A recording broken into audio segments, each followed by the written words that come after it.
Dr. Hiraoka, could you please tell us about thermal therapy for hepatic cancer? In particular, how do you measure the temperature? Well, first, while viewing an echography analyzer, we insert a 19 or 21 gauge elaster needle into the tumor. Then we set a heat conductive thermometer into the closed-in catheter to measure the temperature of the tumor site.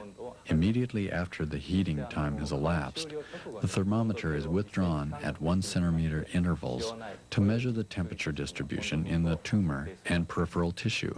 What is the target temperature and how long is the heating time? The heating time is 45 to 60 minutes, and the target temperature is above 42 degrees Celsius. What special techniques do you use when the temperature cannot be easily elevated? The main problems associated with RF heating are the heating of subcutaneous fat and the occurrence of pain due to the edge effects. For a patient with thick subcutaneous fat, either sufficient pre-cooling or extra abdominal heating while the patient is in a prone position or heating by sandwiching the tumor with electrodes may be effective. To overcome the edge effects, we make sure to use an overlay bolus.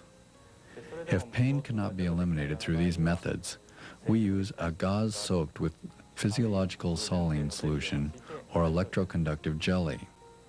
What kinds of combination therapies are used? And please tell us about the intervals with thermal therapy and the sequence of the therapies. We use various combination therapies, including coronary artery embolization therapy, radiotherapy, and chemotherapy.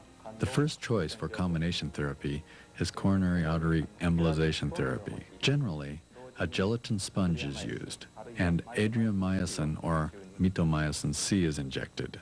Several days after the arterial therapy, thermal therapy is performed twice a week for a total of 8 applications.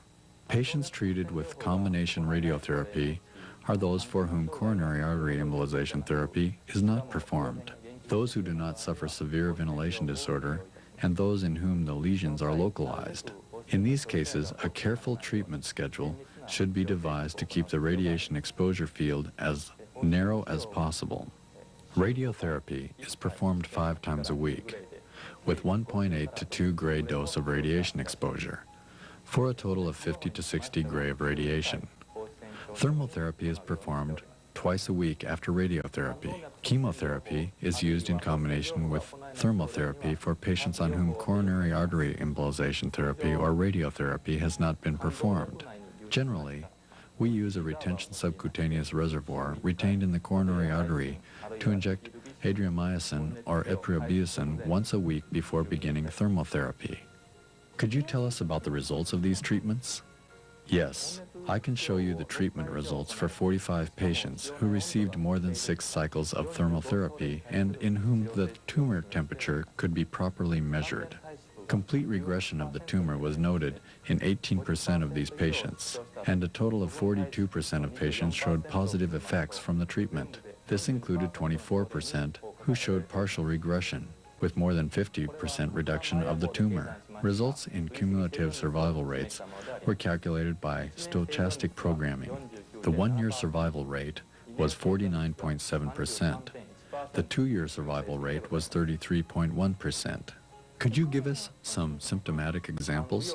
Here is a case in which a tumor on the right lobe of the liver measured 12 by 8 centimeters upon completion of treatment. Because a serious ventilation liver function problem was noted, with the tumor embolization reaching to the main portal vein, thermal therapy was performed together with 5-FU and OK432. Thermal therapy was repeated 8 times. As a result, the tumor completely disappeared and the AFP value decreased to the normal range from 425,000. This patient is now doing very well 10 years following the treatment. Thank you very much, Doctor.